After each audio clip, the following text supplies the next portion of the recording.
रंगपंढरीमध्ये तुमचं मनापासून स्वागत करते. धन्यवाद. कुठल्याही भूमिकेमध्ये विरघळून जाऊन अत्यंत सहजतेने तुम्ही काम करता आणि त्यासाठी सगळ्या मराठी रसिकांना तुम्ही अतिशय आवडता. तुमचा अभिनय पाहायला आम्हाला जवळून खूप नेहमीच आवडतं. मी माझ्या मुलांचा असेल, बॅरिस्टर असेल, न्यूटन तुमचं नाटक मी स्वतः 2दा-3दा पाहिलं आहे. पैशाची गोष्ट जर तुम्ही एकपात्री करता तेही पाहिलं आहे. आणि तुमच्या या सगळ्या प्रोसेसविषयी तुम्ही या सगळ्याचा इतका आणि आपण एकत्र एका मालिकेमध्ये काम केल्यामुळे तुमचा तो अभ्यासू स्वभाव आणि मला अगदी जवळून माहिती आहे. तर अभ्यासू नटाकडून त्याच्या अभ्यासाविषयी ऐकायला आम्हाला खूप आवडेल ह्या निमित्ताने. पण अगदी सुरुवातीला एक सहज सुरुवातीचा प्रश्न म्हणून की या सगळ्याची सुरुवात कशी झाली? सुरुवात कशी झाली म्हणजे मी अभिनयाकडे कशी वळले याचं जर उत्तर द्यायचं झालं तर अगदी माझ्या बालपणात जावं लागेल. म्हणजे मी एक 8-10 वर्षाची असताना आमच्या पार्ल्यामध्ये टिळक मंदिर संस्था आहे, त्याच्या ग्राउंडवर आम्ही ह्याला जायचो व्यायामशाळेत किंवा खेळायला संध्याकाळी. आणि तिथे नरेंद्र बल्लाळांच्या एका नाटकाची तालीम चालायची. तेव्हा त्यांची नवल रंगभूमी म्हणून बालनाट्य संस्था होती. तर आम्हाला ती तालीम बघायलाही आवडायची. त्यामुळे व्यायाम संपला की आम्ही ती तालीम बघायला बसलेलो असायचो. तर बरेच दिवस असं जायचो. आणि मग एक दिवशी त्या तालमीमधला एक मुलगा गैरहजर होता आणि बल्लाळ काका होते. तर त्यांनी आम्ही समोर बसलेलो होतो. तर आम्हाला विचारलं की जरा तुमच्यापैकी कोणीतरी या आणि हे स्क्रिप्ट हातात घेऊन त्या मुलाचं तेवढं वाचा. तर मी उठले पटकन आणि तिथे गेले. मुलाचं काम होतं ते. मंगळावर स्वारी नावाच्या नाटकाची चालू होती रिहर्सल. तेवढं आठवतं तुम्हाला? आम्ही त्याचे प्रयोग केले ना नंतर. कारण मी तिथे उभी राहिले आणि त्या काकांना म्हटलं मला नको स्क्रिप्ट, मला सगळं पाठ आहे. तर रोज बघून बघून ते पाठ. त्यामुळे मग त्यानं जरा कौतुक वाटलं, तू कोण काय असं. मग मी इला नंदकुमार पातकर असं नाव सांगितल्यावर मग ते म्हणाले तू नंदा पातकरांची मुलगी का. आणि मग ते माझ्या आईला भेटायला आले आणि ते म्हणाले की हिला नाटकात काम करायला पाठवा. त्या दिवशी मी जे काही केलं त्याच्यात. आणि मग मी त्यांच्याबरोबर एक 10 वर्षाची असताना वगैरे 2 बालनाट्य केली, मंगळावर स्वारी आणि नवलभूमीचा यक्ष नावाची असं. तर ती माझी अशी सुरुवात म्हटली तर. कारण वडील माझे नंदा पातकर यांचं म्हणजे हौशी ह्याच्यावरती त्यांनी खूप काम केलं आणि राज्यनाट्य स्पर्धा वगैरे. परंतु व्यावसायिक नाटक त्यांचं तोमी नव्हेस मधली सरकारी वकिलाची भूमिका प्रभाकर पणशीकरांबरोबर, तर ती खूप गाजली होती. म्हणजे आजही त्यांचा प्रयोग ज्यांनी बघितलंय त्यांना ते आठवतं त्यांचं. तर म्हणजे त्यांच्याकडून मला अभिनयाचा वारसा आला असावा. दुर्दैवाने मी लहान असतानाच त्यांचं अपघाती निधन झालं. मग पुढे नंतर म्हणजे नाटकामध्ये काही ते हे नाही, त्यांचं पहिलं आणि शेवटचंच ते व्यावसायिक नाटक ठरलं. पण अशा तऱ्हेने मी बालनाट्यात होते, सुरू केलं. पण त्याच्यानंतर मी नाटक आणि अभिनय याच्यापासून फार लांब होते. म्हणजे शाळेत अभ्यासाची गोडी होती, इतर विषयांमध्ये रस होता. त्यामुळे पार अगदी म्हणजे हे कुठे 68 साल वगैरे असेल त्याच्यानंतर अगदी छोटं मोठं कुठेतरी टी व्हीवरचं एखादं किंवा एखादं हौशी नाटक हे सोडल्यास किंवा मध्येच एकदा 9वी-10वीत असताना असंच पणशीकर काकांनी बोलवलं म्हणून महाराणी पद्मिनी ह्या व्यावसायिक नाटकात काही प्रयोग केले मी आशाताईंबरोबर, आशाताई काळ्यांबरोबर, पद्मिनीची सखी म्हणून. असं छोटुकलं काहीतरी सोडल्यास माझा अभिनयाशी काही संबंध नव्हता. डॉक्टर व्हायचं होतं पण ते जमलं नाही. मग मी मायक्रोबायोलॉजी घेऊन BSc केलं आणि तोपर्यंत डॉक्टर नवरा गाठला होता. त्यामुळे मी असा विचार केला की पॅथॉलॉजीची लॅब मी सुरू करेन त्याला पूरक असं. त्यामुळे ते सगळं सुरू झालं, संसार सुरू झाला, छोटी मुलगी होती वगैरे वगैरे. त्यामुळे असं नाटक आसपास पण नव्हतं. पण नंतर 86 साली तशी एक संधी चालून आली आणि त्याच्यापेक्षा महत्त्वाचं म्हणजे तुम्ही त्या प्रश्नावलीत म्हटलंय की हेच आपल्याला करायचं, हे तुम्हाला कधी कळलं.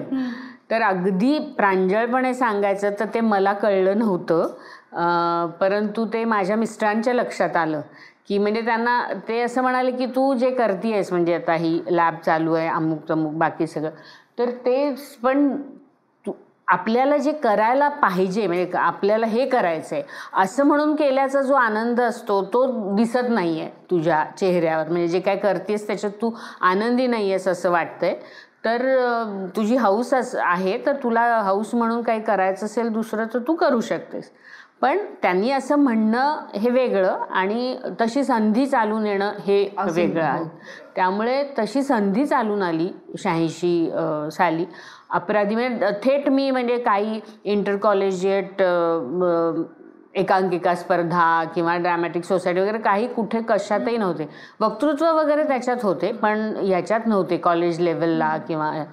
आणि डायरेक्ट मी अपराधी नावाच्या व्यावसायिक नाटकातच सुरुवात केली. म्हणजे तेव्हा पार्ल्यातनंच ते नाटक, मी पार्ल्याची त्यामुळे जन्म शिक्षण लग्न सगळं म्हणजे पक्की पार्लेकर. तर पार्ल्यातच ते नाटक बसत होतं. सगळे खूप पार्लेकरच नट मंडळी त्याच्यामध्ये होती. आणि प्रदीप वेलणकर आणि रजनी वेलणकर यांच्याबरोबर मी एक असंच त्या लोकमान्य सेवा संघाचं हौशी नाटक केलं होतं, आम्ही लटिके ना बोलू, छोटुकला रोल असा इंटर सायन्सला असताना वगैरे. तर या अपराधी नाटकामध्ये एक अशी भूमिका आहे, तिथे एक नवीन चेहरा हवा आहे, अरुण जोगळेकरांनी ते डिरेक्ट केलं होतं. म्हणून प्रदीपजींनी माझं नाव सुचवलं की ही आहे म्हणजे काही फारसं केलं नाही आहे तिने पण तिला हौस आहे आणि करेल, सिन्सिअर आहे वगैरे. म्हणून मी गेले होते अरुण काकांना भेटायला. ते पहिल्यांदा ते म्हणाले की नाही तुझा चेहरा खूप सोज्वळ आहे असं. तर ते खूप नंतरचा जो काही मधला सगळा पॉज गेला त्याच्यात मी नेहमी म्हणते की बावळटच त्यांना म्हणायचं होतं. ती व्यक्तिरेखा थोडी अशी बोल्ड आणि अशी होती. त्यामुळे पहिल्यांदा ते नाही म्हणाले मला. पण योग असतात म्हणजे योगावरती. मग काही दिवसांनी पुन्हा त्यांनी बोलवलं आणि मग त्यांनी मला घेतलं नाटकात. आणि अशा तरी त्याच भूमिकेसाठी. म्हणजे मी सांगेन तसं करशील किंवा काय व्हॉटएव्हर त्यांनी काय वाचून घेतलं आणि असं असं. आणि मग माझ्या तालमी वगैरे सुरू झाल्या ते 86 साली. आणि मग मला हळूहळू लक्षात यायला लागलं की कारण बालनाट्यामध्ये काम केलं होतं तो अगदीच वेगळा हे होता. पण नाटक म्हणजे काय, अभिनय म्हणजे काय, ते सगळे रंगभूमी म्हणजे काय, हे सगळं मला त्या पहिल्या नाटकामध्ये कळायला लागलं. आणि तालमी म्हणजे मला ते आठवलं की जे मी म्हटलं होतं की तालीम मला बघायला आवडायची आणि मी लहान असताना तर ते वेड काय असतं ते. आणि मग त्यामुळे तिथे सुद्धा म्हणजे माझा सीन नसला तरी सुद्धा मी तालमीला हजर असायची. कारण मला ते सगळं नाटक कसं बसतं, कशी तालीम, कसं प्रत्येक जण त्याच्यात आपलं आपलं कॉन्ट्रीब्युशन घालतं, हे सगळं बघायला खूप आवडायचं. म्हणजे सगळे मला तेव्हा चिडवायचे की तिला काय म्हणजे बरं नसेल, ताप असेल काय तर बाकी सगळं हे करेल पण ती नाटकाच्या तालमीला जाईल वगैरे असं. तर म्हणजे जे लक्षात येणं असतं की आपल्याला काय करायचं किंवा आपल्याला काय आवडतंय ते तिथून हळूहळू सुरू झालं. असं पहिलंच नाटक कमर्शियल नाटक. हो. काय आव्हान वाटलं त्यावेळेला? तेव्हा ना खरं तर म्हणजे जरी वय माझं असं असेल तरी म्हणजे 29चं वगैरे 86 साली. पण तरी मला एवढी काही अशी हे नव्हती की आपल्याला आता पुढे याच्यातच करिअर करायचं आहे वगैरे असा काहीच विचार नव्हता तेव्हा. म्हणजे नवऱ्याने पाठिंबा दिला, प्रोत्साहन दिलं आणि आपली आवड आहे आणि संधी मिळाली तर जे काही आपल्याला मिळालेलं काम आहे ते मनपूर्वक सिन्सिअरली प्रामाणिकपणे करायचं एवढंच फक्त डोक्यात होतं. बाकी त्याचं काय. पण ज्या वेळेला त्याचे प्रयोग झाले आणि असा एक जनरल प्रतिक्रिया अशी आली की हां एक नवीन चेहरा आणि जरा बरं कोणीतरी असं म्हणजे बरी करतीये काम वगैरे असं म्हणजे पुढे काहीतरी अनेक बरं करू शकेल वगैरे. पण त्यावेळेला सगळ्यात मोठी टीका झाली ती माझ्या आवाजावर. आणि ते मग पुढे माझ्यासाठी मोठं आव्हान होतं की त्याच्यावर काहीतरी करणं. कारण त्यावेळेला टीका झाली तर अगदी खरं सांगायचं ना तर ते मला नीट काही कळलंच नाही, कारण त्याच्या आधी वक्तृत्व स्पर्धा वगैरे खूप गाजवलेल्या होत्या. त्यामुळे आपल्या आवाजावर कोणीतरी टीका करतंय हे जरा मला थोडंसं पटायला आणि समजायला थोडंसं पचायला जरा अवघड गेलं.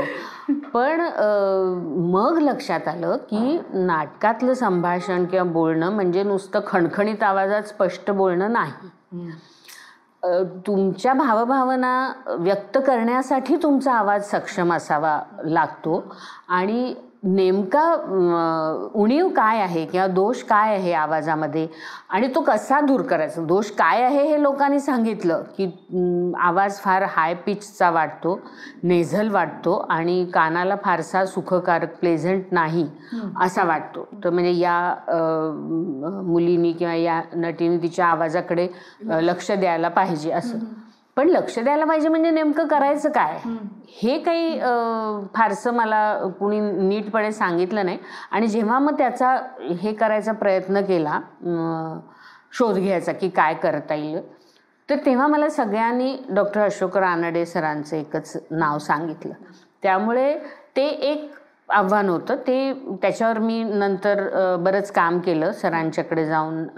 आणि दुसरं असं होतं की वैयक्तिक ह्याच्यामध्ये की माझी लॅब चालू होती एका बाजूला, घर अशा त्या 3 दगडांवरती हे झालं आणि नाटक बरं 86मध्ये नाटक एक मिळालं, डायरेक्ट व्यावसायिक नाटक मिळालं. सगळी एवढी मोठी मंडळी बरोबर, रमाकांत देशपांडे होते, प्रदीप वेलणकर होते, सुनील शेंडे, मोहन मुंगी, खूप विनी जोगळेकर होते आणि स्वतः अरुण जोगळेकर. त्यामुळे चमू सगळा खूप चांगला होता, सगळ्यांच्याकडनं मला खूप शिकायला मिळत होतं वगैरे. पण त्याचे प्रयोग थांबल्यानंतर पुढे काही नाही ना. असं काही नाही की कोणीतरी माझ्यासाठी अगदी ऑफर घेऊन दारातच उभं आहे वगैरे. त्यामुळे मला असं वाटतं की दुसरं एक आव्हान असतं की जे काम जेव्हा मिळत नाही, जेव्हा तुम्हाला रिकाम पण असतं आणि आपल्याला हे करायचं आहे हे तर कळलेलं आहे, पण हे क्षेत्र किती परावलंबी आहे की नटाला कुणीतरी काम द्यावं लागतं.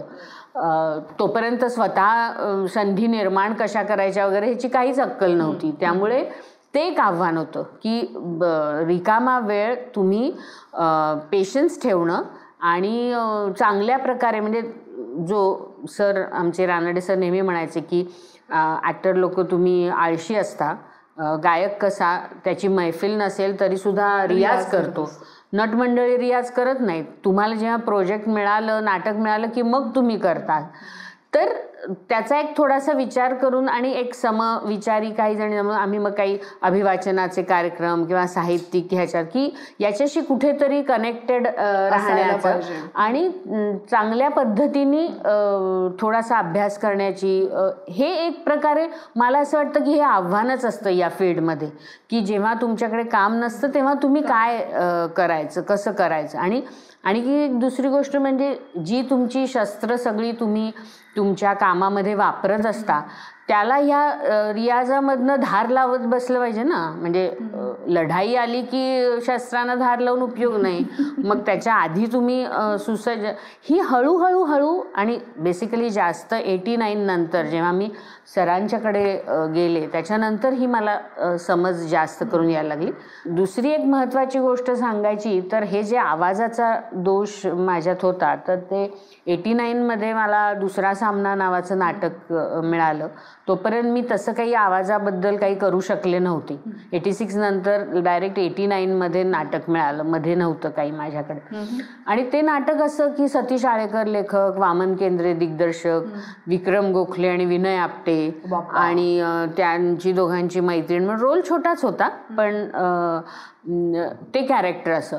त्यामुळे एवढं म्हणजे अगदी सगळंच काय म्हणायचं फेवरेबल असलेलं असं सगळं माझ्यासमोर आलं होतं. आणि ते करत असताना पुन्हा एकदा ह्या आवाजाच्या दोषाबद्दल मेन्शन झालं. आणि मग मला तीव्रतेने वाटलं की जर आता मला ह्याच्यात काम करायचं असेल आणि माझा आवाजच लोकांना आवडला नाही तर मी काय, मग मी काहीच करू शकणार नाही. म्हणजे खूपच तेव्हा मी अशी हताश निराश वगैरे झाले होते.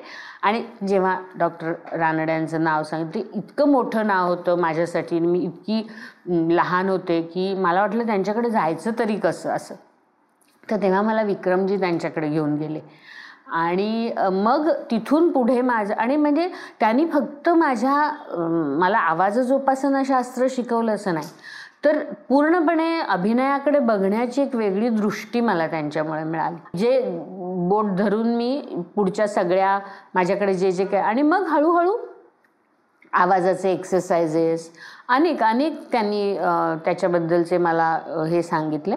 आणि म्हणजे तो माझ्यासाठी म्हणजे ते आव्हान माझ्यासाठी मी पेलू शकले ह्याच्यामुळे, आवाज जोपासना शास्त्राच्या अभ्यासामुळे. आणि मग मला अलीकडची गेली काही वर्ष तर लोक मला म्हणायला लागली की अहो तुमचा आवाज आम्ही टी व्हीवर ऐकला की आम्ही आतून येतो आणि बघतो, तुमचा आवाज आम्हाला आवडतो, तुमचं बोलणं आम्हाला आवडतं वगैरे. ते सगळं श्रेय हे सरांना आहे, कारण सरांनी माझ्याकडून ते करून घेतलं.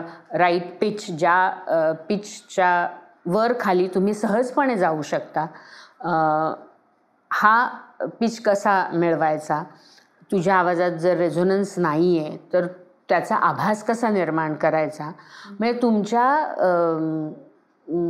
शारीरिक दृष्ट्या तुमच्या स्वरयंत्रामध्ये काय असतं नसतं ते तुम्ही त्यातल्या उणीवा कमतरता कशा कमी करू शकता, किंवा जे आहेत ते बाजूला ठेवून तुमचे गुण आहेत ते कसे वाढवू शकता, याच्यासाठी अनेक म्हणजे नुसते व्यायामच नाही तर विविध प्रकारच्या विविध शैलीच्या संहितांचा अभ्यास त्याच्यासाठी असं खूप काही. म्हणजे त्यांचा 30 सेशन या सरांकडचं आवाज जोपासना शास्त्र याच्याबद्दल मी खूप बोलू शकते, पण त्यांनी मला ते 30 सेशन्समध्ये ते मला शिकवलं. आणि शब्द हे अभिनयाचं गर्भरूप कसं आहे हा एक महत्त्वाचा मूलभूत विचार त्यांनी मला दिला.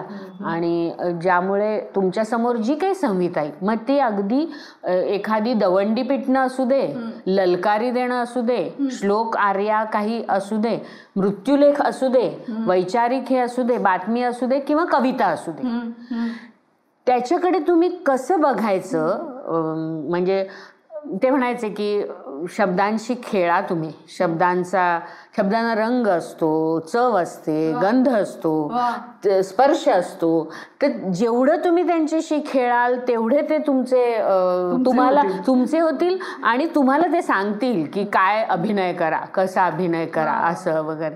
तर त्यामुळे ते एक खूप म्हणजे माझ्यासाठी म्हणजे विक्रमजी मला, कारण विक्रमजींच्या बरोबर मी बरीच नाटकं नंतर केली 4-5, त्यामुळे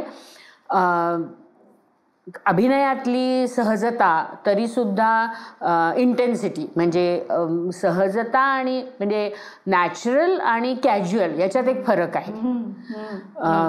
कारण अभिनय हा म्हणजे रंगमंचावर जे तुम्ही बोलता हे सगळं कृत्रिमच असतं, कारण ते सगळं आधी ठरलेलंच असतं, तुम्ही काय बोलायचं, कधी कुठे वळायचं काय, पण ते आत्ता घडतंय, ते आत्ताच तुम्ही बोलताय असं वाटायला लावणं ह्याच्यासाठी तुम्हाला तंत्रच लागतं, त्याच्यावरच तुमची हुकमत लागते.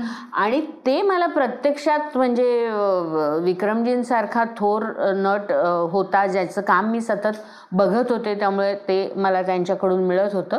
परंतु जो माझ्यामध्ये आवाजाचा दोष होता त्याच्यासाठी सरांनी जे मला विचार दिला तोही मला मग नंतर पुढच्या सगळ्या माझ्या व्यक्तिरेखांच्या अभ्यासासाठी तो उपयोगी पडत गेला असं म्हणेन मी. इलाताई, आता या संपूर्ण प्रक्रियेविषयी काही तांत्रिक प्रश्न विचारते की संहितेची निवड करताना तुम्ही काय निकष लावता, किंवा वेगळ्या भाषेत विचारायचं तर कशा पद्धतीच्या भूमिका आकर्षित करतात? खरं सांगू का, मला असं नेहमी वाटतं, म्हणजे अगदी मागे वळून बघितलं तरी, की कदाचित असं असेल की मी खूप उशिरा या क्षेत्रामध्ये आले, त्यामुळे मला असं वाटतं की हे पण करावं, ते पण करावं, ते पण म्हणजे आपण खूप उशिरा सुरुवात केली आहे, तर आपल्याला आता जे जे जास्त करायला मिळेल ते करावं अशी एक इच्छा आहे. म्हणजे इच्छा माझी सर्व प्रकारच्या भूमिका मला करायला आवडतील असं हे आहे. म्हणजे त्याच्यात अगदी मला ऐतिहासिक भूमिकाही करायला आवडतील. मला लोकनाट्य वगैरे अशा जे मला आत्तापर्यंत मिळालेलं नाही आहे करायला, त्याची मला इच्छा आहे असं. परंतु आता माझ्याकडे ज्या संहिता येतात, मगाशी मी बोलत असताना सांगितलं की मला हे फार जाणवलं की नट हा कसा परावलंबी असतो. म्हणजे लेखकांनी, दिग्दर्शकांनी किंवा प्रोड्युसरनी त्याच्याकडे काम घेऊन जेव्हा आलं की मग त्याला त्याच्यातनं निवडीची संधी असते असं. तर बरेचदा लेखक किंवा दिग्दर्शक हे संहिता वाचन करणं त्यांना आवडतं. म्हणजे ते वाचून दाखवतात असं. तर ती वाचायला मी म्हणजे वाचन ऐकते मी, पण मी त्यांना असं सांगते की ते एकदा मला स्वतःला वाचायचं आहे. म्हणजे स्क्रिप्ट मी नक्की ती भूमिका हो म्हणते की नाही हे मी स्वतः स्क्रिप्ट वाचून ठरवते. ते स्वतः स्क्रिप्ट वाचल्यानंतर जी एक पहिली आतून जी रिॲक्शन माझी येते, म्हणजे काय पॉझिटिव्ह किंवा हे, त्याला मी खूप महत्त्व देते. आणखीन एकदा मी स्क्रिप्ट वाचते दुसऱ्यांदा, आणि त्याच्यात कुठे काय कमी जास्त अडचण जेव्हा निर्माण होते, जेव्हा असं पटकन होतं की नाही हे मला नाही आवडणार आहे करायला, किंवा मला ते सोपं असतं, किंवा येस हे केलंच पाहिजे, मलाच हे मिळालं पाहिजे असं वाटतं, ते सोपं असतं. त्याच्यामधलं जेव्हा कधी असतं ना फिलिंग की कळत नाही आहे की काय नेमकं, तेव्हा मग जरा फार अडचणीचा हे येतो. आणि मग तेव्हा मी पुन्हा स्क्रिप्ट वाचते, कदाचित दिग्दर्शकाशी चर्चा करते की ह्याच्यातनं तुम्हाला नक्की काय म्हणायचं आहे किंवा काय होईल. समजा शेवटाकडे काही भाग आवडला नसेल तर त्याच्याबद्दल मी विचारते की हा काही चेंज होऊ शकणार आहे का असं. मग लेखक, दिग्दर्शक, निर्माता, सहकलाकार कोण आहेत काय, असा सगळा विचार करून एक फायनल मनाचा कौल घेते की आपण हे करावं की नाही. पण हे सगळं ठरवताना हे काही वेळेला पटकन आवडतं जसं तुम्ही म्हणालात, किंवा काही वेळेला नाही आवडत, पण त्याच्यामागे काहीतरी कारणं असतील. म्हणजे तुम्ही त्या दृष्टिकोन काय असतो त्या संहितांकडे पाहायचा? हां, त्याच्यात पहिला दृष्टिकोन मला नाटक आवडायला पाहिजे हा असतो. म्हणजे माझी व्यक्तिरेखा ही मी अगदी म्हणजे प्रामाणिकपणे विचार केला हे करताना, तर नेहमीच असं वाटतं की ती मला 2 नंबरवरती दिसते नेहमी.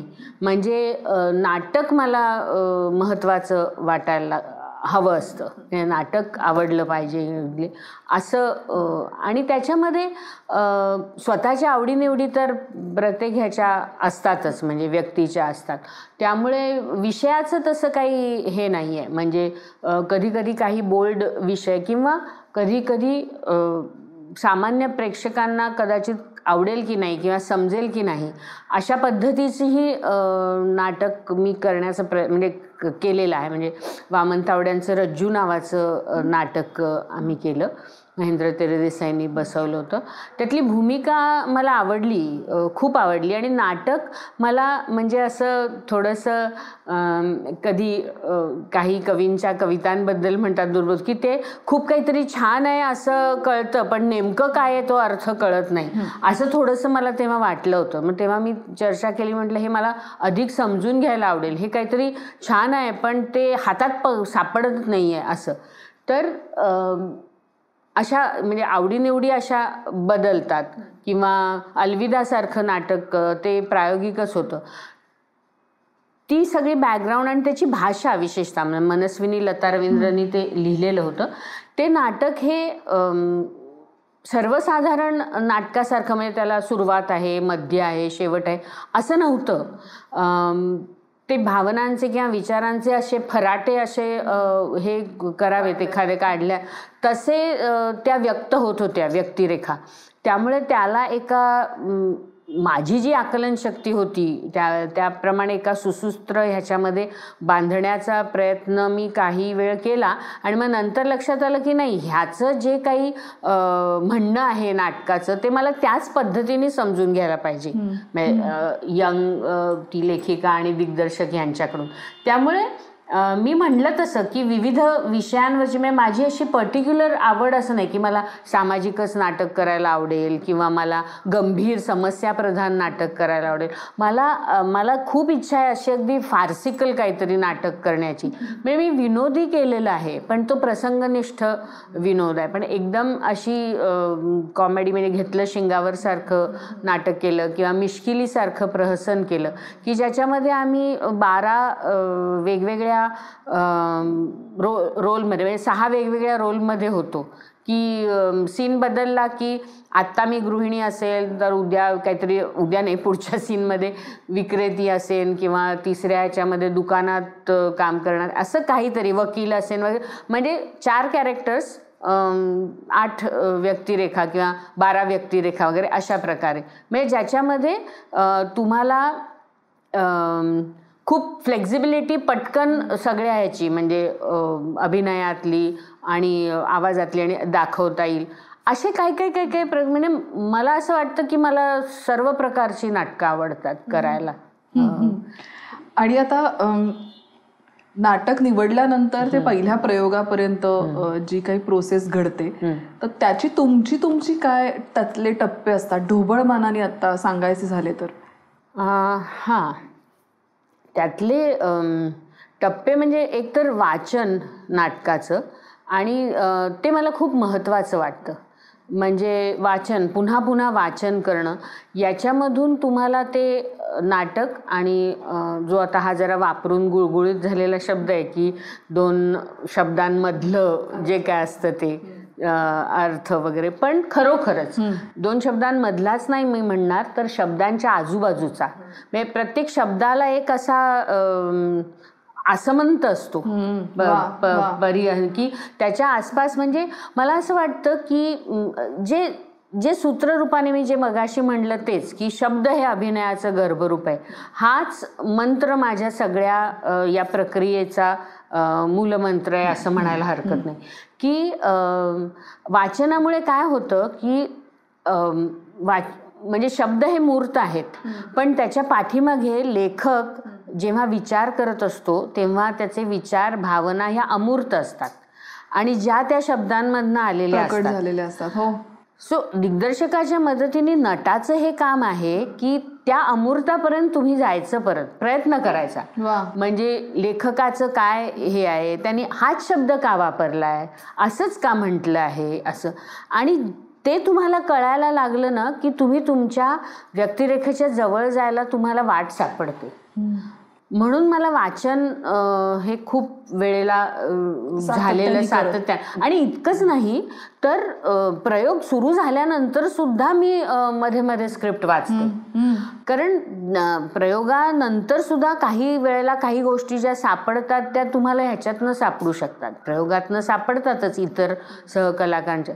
तर तो एक पहिला हे झाला म्हणजे प्रक्रियेतला. आणि त्याच्यानंतर तुम्ही जेव्हा उभं राहता तेव्हा मग तुमच्या मुवमेंट्स ज्या बरेचदा दिग्दर्शक तुम्हाला त्याच्या पाठीमागचा हेतू सांगतो परंतु तोपर्यंत तुमचा जर वाचनातून त्या लेखनाचा आणि शब्दांचा अभ्यास पक्का झाला असेल ना तर तुम्हाला मुवमेंट्स सुचतात. तुम्हाला त्या पद्धतीने तुमच्या मुवमेंट्स जास्त कन्व्हिन्सिंग होतात. त्याच्यानंतर तुम्हाला तुमची वेशभूषेचा सुद्धा विचार मिळाला आणि मग तालमीत सुद्धा म्हणजे जेव्हा वेगळ्या प्रकारची वेशभूषा असते तेव्हा मी म्हणजे साडी पंजाबी ड्रेस किंवा पॅन्ट घालायची असेल तर मी असा कटाक्ष हे करते की जितक्या लवकर मी त्या वेशभूषेत तालमी करायला लागेन ते मला जास्त सोपं पडेल. कारण तुमचे हातवारे म्हणजे जेस्चर ज्याला म्हणतो आपण हे बरेचसे तुमच्या पोशाख अटायरवर खूप अवलंबून असतात. तुमची चाल ही त्याच्यावर अवलंबून असते. नऊवारी साडी नेसल्यावर तुम्ही कशा चालाल? नऊवारी साडी नेसल्यानंतर तुमचे दोन्ही पाय तुमच्या अगदी जवळच असले पाहिजेत.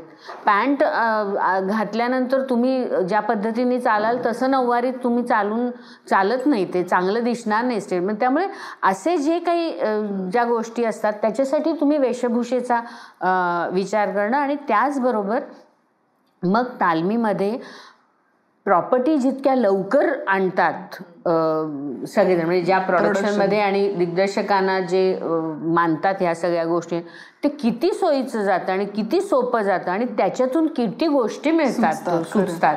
म्हणजे तुम्ही कुठलीही गोष्ट, म्हणजे मी म्हटलं तसं की बेल वाजली आणि पत्र आलं तुम्हाला, ते जे पत्र आलं तुम्हाला, ते पत्र किती किती प्रकारचं असू शकतं. म्हणजे कोर्टाची नोटीस आली आहे जप्तीची, का कोणीतरी गेल्याची तार आली आहे, का कोणाचं प्रेमपत्र आलं आहे, का साधं काहीतरी मॅगझिनचं हे आलेलं आहे.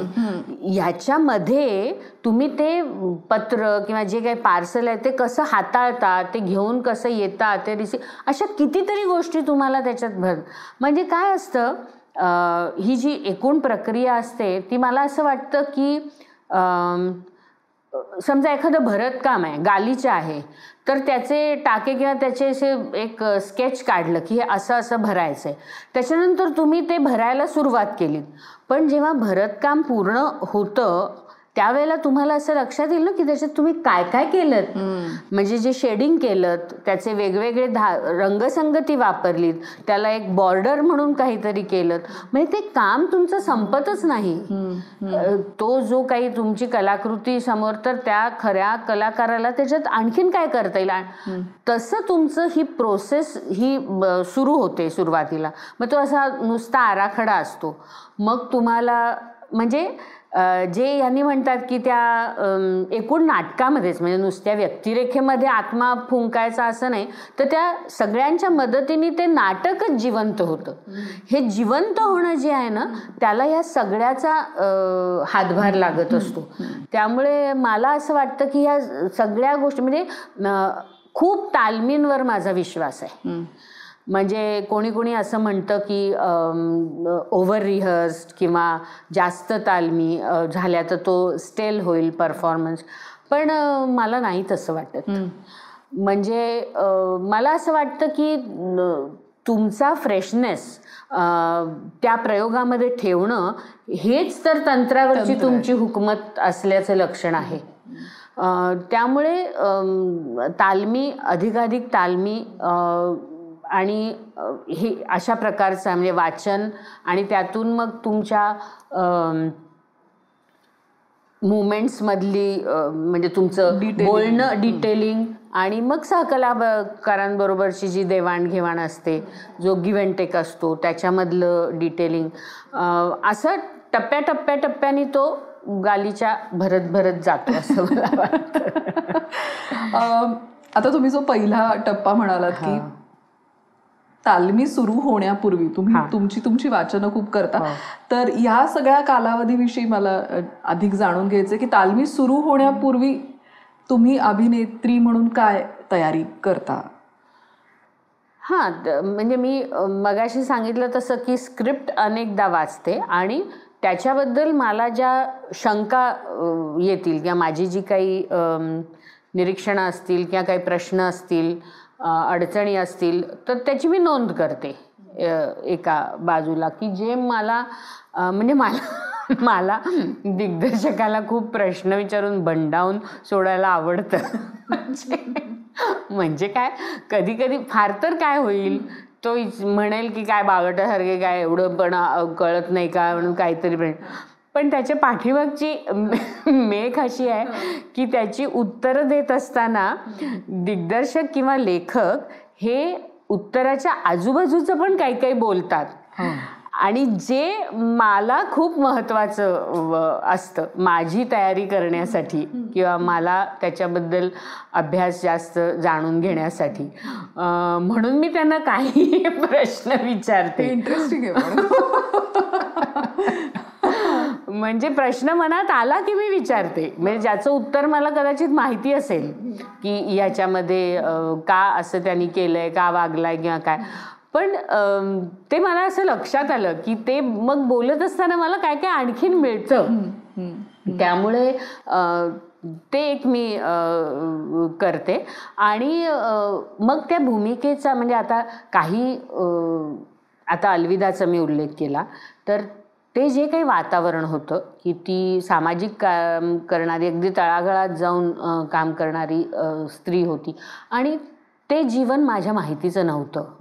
म्हणजे मी खूपच अशी मध्यमवर्गीय आणि सुरक्षित याच्यामध्ये, त्यामुळे त्याच्याबद्दल थोडंफार वर्तमानपत्र आणि ह्याच्यामधून वाचल्याखेरीज मला ते जीवन माहिती नव्हतं. मग मी म्हणलं की अरे मला हे काय करू मी याच्यासाठी. मग ते मी दिग्दर्शकालाच विचारलं. तेव्हा सतीशनी मला काही अंक मासिक सतीश मनवरनी मला काही पुस्तकं आणि काही अंक आणून दिले की ज्याच्यामध्ये यांच्या कामाची माहिती आहे, कशा पद्धतीने ते काम करतात वगैरे ते जाणून घेण्यासाठी. त्यामुळे असं काही वेळेला म्हणजे रज्जूसाठी सुद्धा, रज्जूमधली कॅरेक्टर ही म्हणजे जे तुमच्या मला वाटतं आपल्या पुढच्या ह्याच्यामध्ये आहे ते इथे मी मिक्स करते कदाचित, पण कम्फर्ट झोनच्या बाहेरच्या ज्या गोष्टी असतात त्याच्यामध्ये मला हे 2-3 मी केलेल्यातलं आठवतंय. एक रज्जूमधली केजरीवाल की जी अतिशय बोल्ड आणि बिनधास्त अशी पत्रकार होती. ते पण माझ्या सगळ्या ह्याच्या पलीकडचंच होतं. म्हणजे त्यावेळेला सुद्धा म्हणजे बाई सिगरेट ओढतीये आणि बाई दारू पितीये वगैरे, म्हणजे जरा असंच वाटणारी मी होते.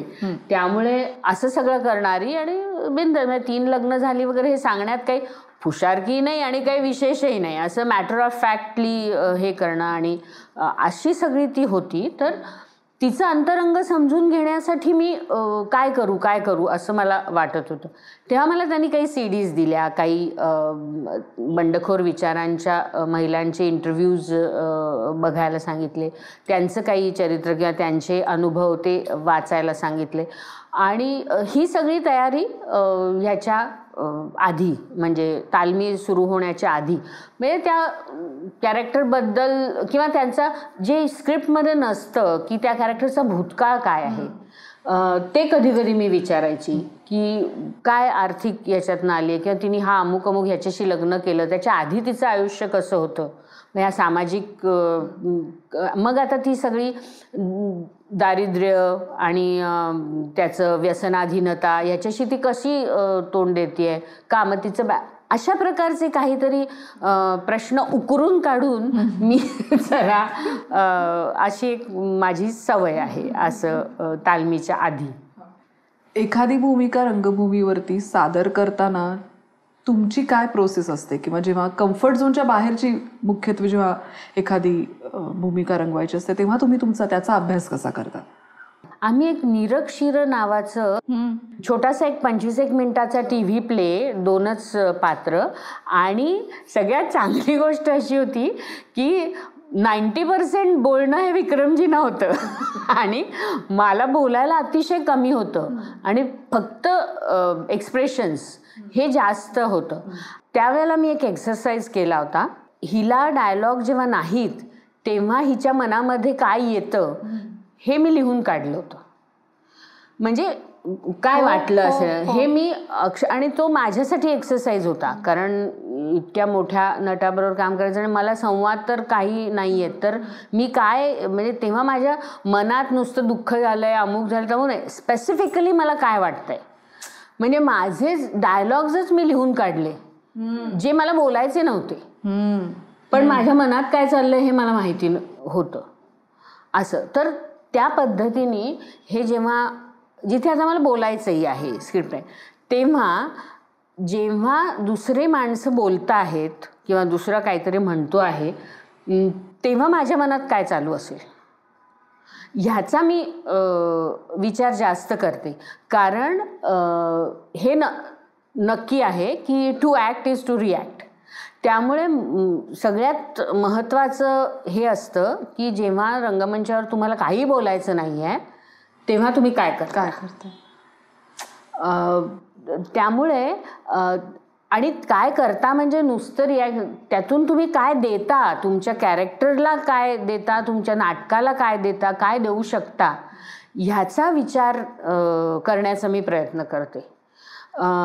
म्हणजे असं आहे, आता छोटंसं उदाहरण द्यायचं झालं तर की युटर्न नाटकामध्ये आम्ही ज्येष्ठ वयातल्या सहजीवनावरती कंपॅनियनशिपवरचं नाटक आहे आणि जिथे मी रमा गोखले ही त्या मेजर सुधीर वैद्यांच्या घरी आली आहे त्यांनी अजून एकत्र राहायचं वगैरे असं ठरवलेलं नाही आहे, परंतु ती त्यांच्या घरी आली आहे आणि तिला असं कळतं की तिचा लंडनमधला मुलगा आहे, तर त्याच्या आसपास तो जिथे काम करतो तिथे बॉम्बस्फोट झाला आहे आणि त्यामुळे ती काळजीने वेडीपिशी झालेली आहे आणि कॉन्टॅक्ट होत नाही आहे कारण मोबाईल वगैरे सगळे बंद आहेत.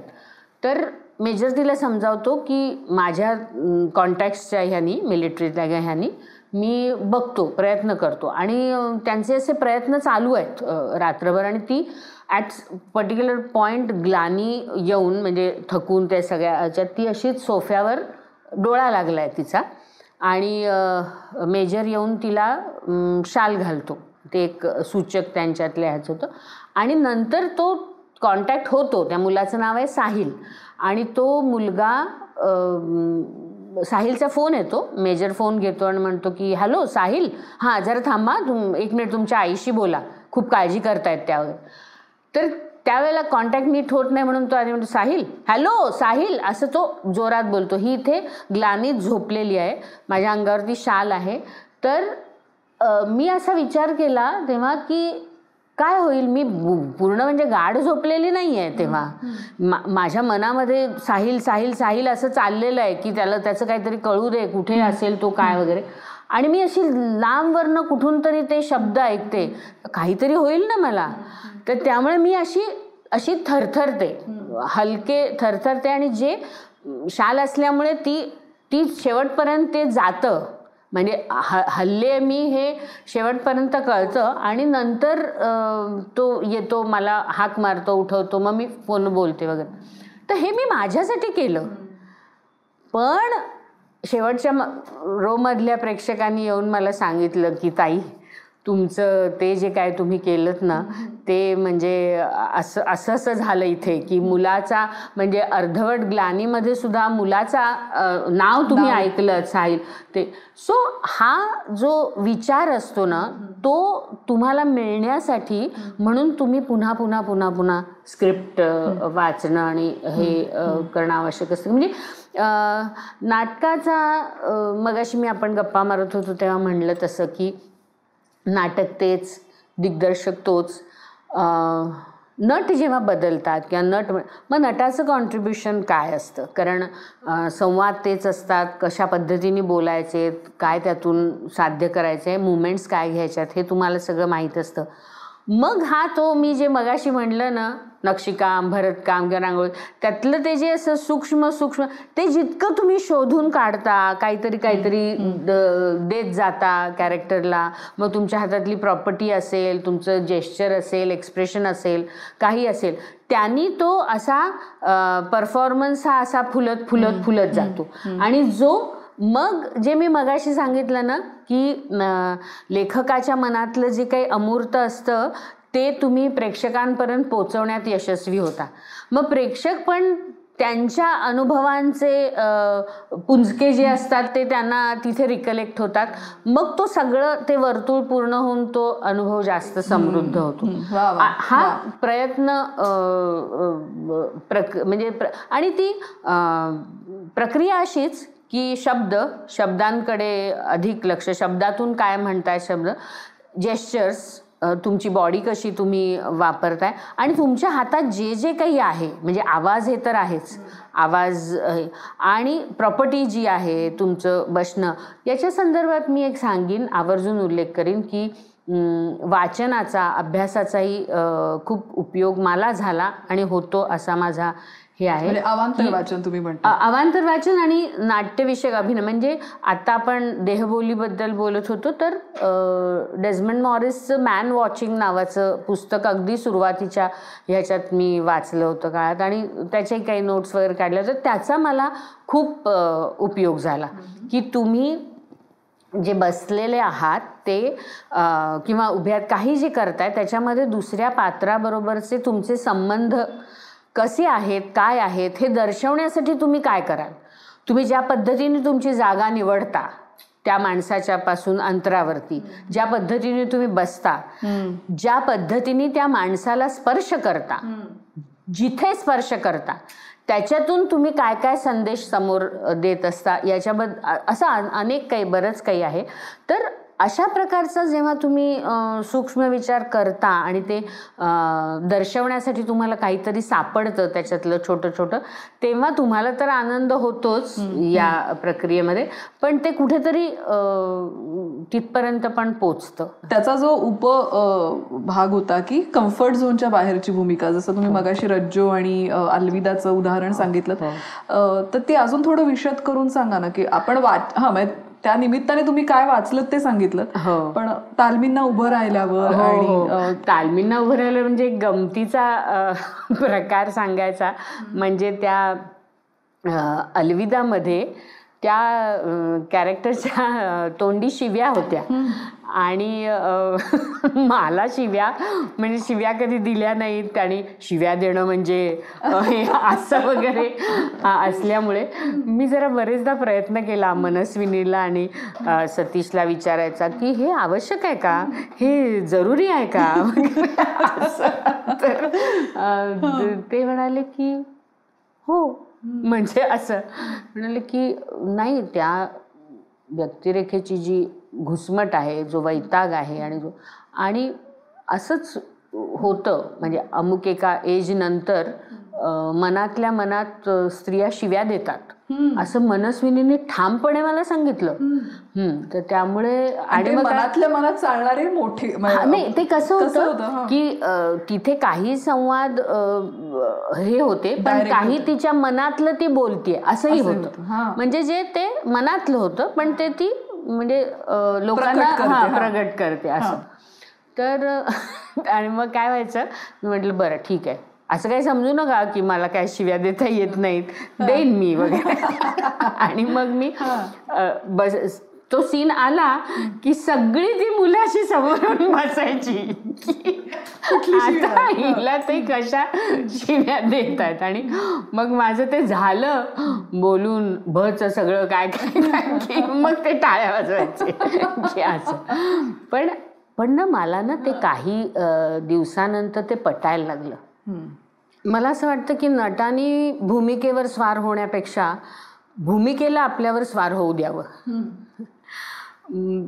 म्हणजे भूमिकेतले अधिकाधिक बारकावे आणि पदर असे सगळे शोधत त्या भूमिकेतल्या भावनांमधलं सत्य म्हणा काय ते असं पकडता येतं असं. कारण आपल्या काही लकबी असतात, आपले काही बोलण्याची पद्धत, चालण्याची, हातवारे करण्याची पद्धत असते.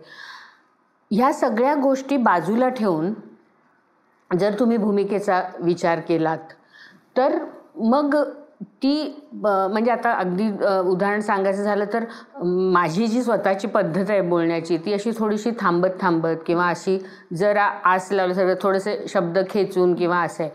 पण जाणीवपूर्वक जेव्हा एखादी प्राध्यापिका बोलती आहे किंवा जेव्हा अतिशय सुस्पष्ट विचारांची कोणी व्यक्ती बोलती आहे तर तिला मिळालेले डायलॉग मी असे बोलून नाही चालणार. म्हणजे तिची म्हणजे तुमच्या लकबी ह्या त्याच्यामध्ये अडथळा येता कामा नयेत. त्यामुळे असा विचार जर तुम्ही केलात त्या बोलण्यासाठी आणि देहबोलीसाठी सुद्धा तर ते तुम्हाला नटासाठी जास्त उपयोगी पडू शकतं. नंतर तू विचारलं होतंस कम्फर्ट झोनच्या बाहेरच्या भूमिका. हां, तर ते मी अलविदाबद्दल थोडं सांगितलं आणि केजरीवाल नावाची जी बंडखोर पत्रकार जी मी सादर केली होती रज्जूमध्ये त्याच्याबद्दलही पुन्हा असंच की ती म्हणजे मला आठवतं आहे की तेव्हा प्रकाश निमकरांनी माझी वेशभूषा केली होती आणि त्यांनी मला हे खास म्हणजे काय म्हणायचं शाबासकी दिली होती की तुम्ही खूप सुंदर पद्धतीने ते कॅरी केलं असं. तर मगाशी जे मी म्हटलं तुला की तुम्ही त्याच वेशभूषेमध्ये त्याच पद्धतीने चाललात, रंगमंचावरचा वावर आणि हे केला, तर मग मी विचार केला की केजरीवाल कशी चालत असेल, तिच्या चालण्यामध्ये किंवा तिच्या सगळ्या बॉडी लँग्वेजमध्ये पण एक प्रकारची बेफिकिरी आणि हे असेल. सिगरेट ओढायची. तर त्याच्यामध्ये त्यांनी असं मुद्दाम असं दाखवलं होतं की संपूर्ण नाटकामध्ये ती जेव्हा जेव्हा असते तेव्हा ती सिगरेटशी खेळत असते. म्हणजे ती सिगरेट कधीही अशी हे करत नाही, पण कधी ओठात धरलेली असते, कधी अशा पद्धतीने ती सिगरेट खेळत असते. मग त्याचा एक सराव करणं मला फारच थ्रिलिंग वाटत होतं ते. मग मी एक दिवशी म्हटलं आता आपल्याला काहीतरी सुचलं, म्हणून मी अशी काहीतरी ती सिगरेट त्या सिगरेटच्या पाकिटावरती अशी मी पाहिलं होतं ना कोणाचं तरी ते पेटवताना अशी आपटतात असं, ते सगळं तालमीत केलं वगैरे. आणि मग मला महेंद्र तेरे देसाई म्हणाले की नाही ते केलं ते चांगलं केलं, पण ती उलटी आपटतात असं अशी नाही वगैरे. किंवा ती दारू पिऊन येते असा एक हे होता. तर ते त्याच्यात तिचे फार मोठा सीन नव्हता, पण तिच्या नुसत्या उभं राहताना ती ज्या पद्धतीने बारीकसं डोळणं असेल किंवा पाय टाकताना काय ह्याचा खूपच अभ्यास करूनच ते करत ते म्हणजे माझ्यासाठी खरंच आव्हान होतं. कारण ते खूप कठीण असतं. म्हणजे तसं ते काय म्हणायचं संयत ह्याच्यामध्ये, म्हणजे फार दारुड्याचं हे न करता. त्यामुळे मला ते खूप इंटरेस्टिंग वाटायचं की ते माझ्या कम्फर्ट झोनच्या बाहेर होतं, पण मला ते काहीतरी करण्याची संधी मिळाली असं. आणि सगळ्यात एक अतिशय म्हणजे जी मी नेहमी म्हणते की जी व्यक्तिरेखाच माझ्या गुरुस्थानी आहे ती म्हणजे बॅरिस्टर नाटकातली मावशीबाई. तर कम्फर्ट झोनच्या बाहेर अशा अर्थाने की ते नाटकच मुळात साधारण 1920 किंवा त्या आसपासच्या काळातलं होतं. आलवणातली स्त्री किंवा त्या स्त्रिया मी पाहिलेल्या होत्या. माझ्या आजोळी अशा एक बयाबाई होत्या आणि म्हणजे त्यांची मला माहिती होती आणि त्यांचं आयुष्य त्यांचं एकूण हे. परंतु ही व्यक्तिरेखा ही एवढी व्यामिश्र कॉम्प्लेक्स अशा अर्थाने आहे की अथांग आहे. म्हणजे त्याची खोलीच सापडत नाही इतकी. म्हणजे जितकी इथे मला सांगायला आवडेल की मावशीबाई ही व्यक्तिरेखा मी माझ्या वयाच्या 3 टप्प्यावर केली तशी मला संधी मिळाली. म्हणजे प्रथम मी मावशीबाई 96 साली केली, मग मी 2006 जी CD आली त्याच्यासाठी केली आणि मग 2011 केली. त्यामुळे माझ्यासाठी माझ्यातल्या अभिनेत्रीला एक एक्सरसाइज म्हणून मावशीबाई 3 वेळेला करायला मिळाली हे माझ्यासाठी खूप मोठी भाग्याची गोष्ट आहे. 3 वेळा 3 वेगळे बॅरिस्टर होते. हो हो हो. विक्रमजीनीच बसवलं होतं. पहिल्यांदा विक्रमजी होते, मग सचिन खेडेकर आणि मग शैलेश दातार. हो, म्हणजे ते एक वेगळंच हे होतं. तर मावशीबाईचं दुःख समजून घेणं हा एक खूप मोठाच एक्सरसाइज होता. म्हणजे तिची वाक्य जी होती त्या वाक्यांच्या पलीकडचा आशय मोठा. म्हणजे ते जे अभ्यासाचं आपण बोलत होतो तर हे यामध्ये मावशीबाईची वाक्य प्लस मावशीबाईबद्दल जे इतर सगळे बोलले त्यातून तिचा भूतकाळ येतो. आणि सगळ्यात महत्त्वाचं म्हणजे तिची आणि बॅरिस्टर हा तिचा भाचा असतो. तर त्यांचं नातं हे एक विलक्षण आहे. म्हणजे ते नातं आणि ते कसं बदलत जातं नाटकामध्ये.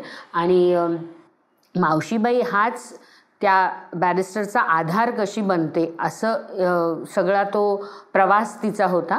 आणि आणखीन एक त्याच्यामध्ये खूप विलक्षण छटा होती मावशीच्या कॅरेक्टरला. म्हणजे मावशी ही बालविधवा आहे आणि जगातली सगळी सुखं तिला नाकारली गेलेली आहेत. सुंदर दिसायचं नाही, चांगले कपडे नाही घालायचे, चांगलं जेवायचं नाही, जगापासून बाहेर नाही पडायचं, अंधारात राहायचं. एकच विरंगुळा तिचा की संगीत ऐकायची ती बालगंधर्वांच्या रेकॉर्ड्स किंवा काय.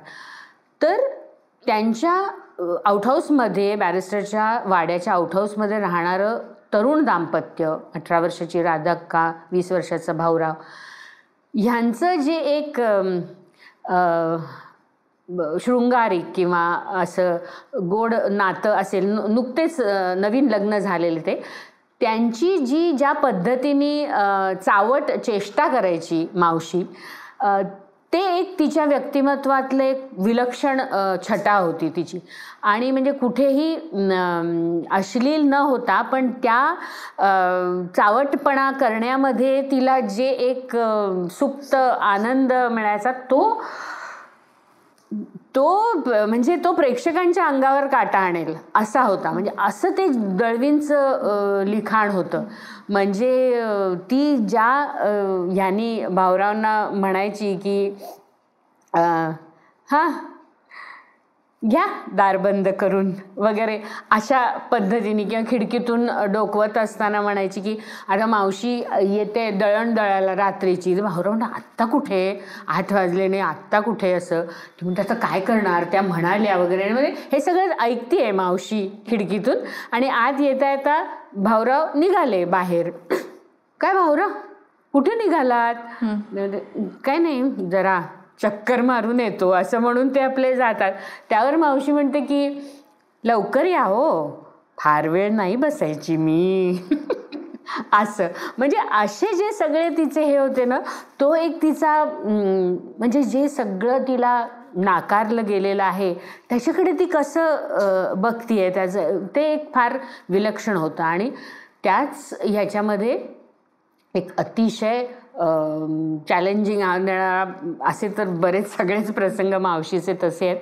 ती स्वतःच्या आयुष्याबद्दल सांगते, ते सुद्धा सांगणं कसं, आता ते सगळं होऊन गेलेलं आहे त्यामुळे आता त्याच्याबद्दल काही वाटत नाही. प्रेक्षकांना अंगावर काटा कोणामुळे तो राधाक्का ज्या पद्धतीने रिॲक्ट होते ते, हे जे काही असतं ना, म्हणजे बोलताय एक पण रिॲक्शन जी काही होतीये हे एक विलक्षण केमिस्ट्री आणि विलक्षण समीकरण होतं त्या बॅरिस्टर नाटकामध्ये.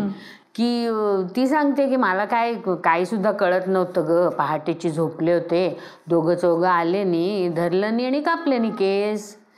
2 दिवस डोकं भगभगत होतं, रडली. हे ती अगदी तांदूळ निवडता सांगते. त्यांनी राधाक्काच्या सगळ्या बॉडीमध्ये जे काही होतं, राधाक्का बोलत तर काहीच नाहीये, तिचं चेहरा, तिचं डोळे विस्फारलेले आणि जी बसलेली असेल त्याचं तिचं जे काही होईल त्यातून ते सगळं. मग ते बोलताना काय असं मावशीबाई खूप अगदी काहीतरी भावनांचे हे करून वगैरे अजिबातच काही.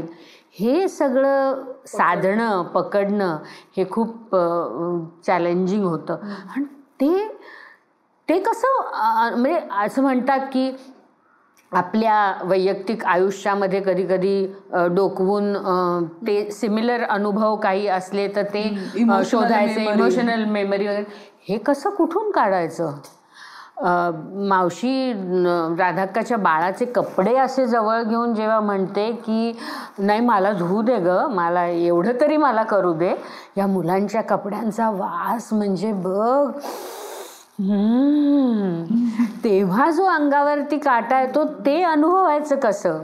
हे जे सगळं होतं ना ते म्हणजे सुंदर कलाकृती, सुंदर नाटक आणि सुंदर व्यक्तिरेखा करायला मिळते ह्याचा आनंद होता. पण त्याबरोबर ही सतत खंत होते की आपण त्याला बरोबर न्याय देऊ शकतोय की नाही असं. तर त्यामुळे हे जे कम्फर्ट झोनच्या बाहेर असणं आणि त्याच्यासाठी अशी नटाची जी तडफड होणं की ते मिळायला पाहिजे, सापडायला पाहिजे वगैरे, तर त्याचा अभ्यास करण्याचा मला बॅरिस्टरच्या 3 टप्प्यावर संधी मिळाली. या ना मावशीबाई. काय करत होतीस? बाबूला झोपत होते. झोपला का? हो झोपला. भारी बाई लंबाडो तुझा पंपुशेट, पक्का मस्त वालाय अगदी. का हो, काय झालं? अगं परवा म्हटलं जरा गंमत करावी त्याची म्हणून घेतला पदराखाली. मला वाटलं फसेल, अगं पण तो कसला फसतोय. 2दा बरीक चुरू ओढलं नाही, मग ते येत नाहीचं बघून सोडून दिलं नाही. पण तेवढ्यानं सुद्धा काय बरं वाटलं ग बाई. बसा. हा अगं बसायला नाही मला वेळ, त्याचे डोळे लाल झाले. कोणाचे? तोच तो तुझा बालिस्टर. कशानं? विलायत येऊन शिकून आलाय, अक्कल नाही काडीची. असलीच गाई माणसं, डोक्यानं गेलेली. बाप तसा, पोरं अशी. पण झालं काय? रात्रभर झोपलेला नाहीये. का? आता कान काय, तू थोडं दूध दे. अगं आत कुठे चालली आहेस? दूध हवंय ना? अगं गाईचं नकोय काही, ते आहे आमच्याकडे रगड. तुझं अंगावरच दे. डोळ्यात घालायला? नाही तर काय मसाले दूध करायला? काय तुझं विचारलं तरी.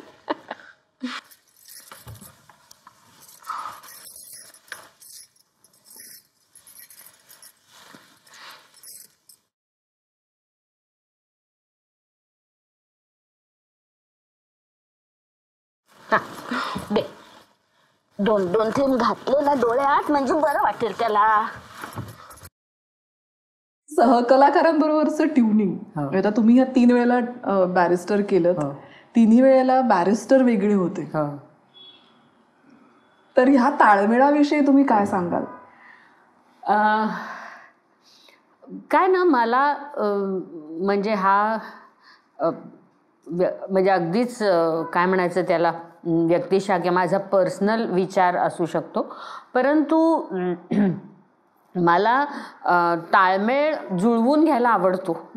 म्हणजे ते त्याच्यात काही मी माझा मोठेपणा अजिबात नाही, पण त्याच्यात स्वार्थीपणा आहे माझा, असं मी म्हणेन की माझं काम चांगलं होण्यासाठी आणि मला कम्फर्टेबली काम करता येण्यासाठी जर माझं सगळ्यांशी ताळमेळ चांगला असेल तर ते मला फायद्याचं आहे.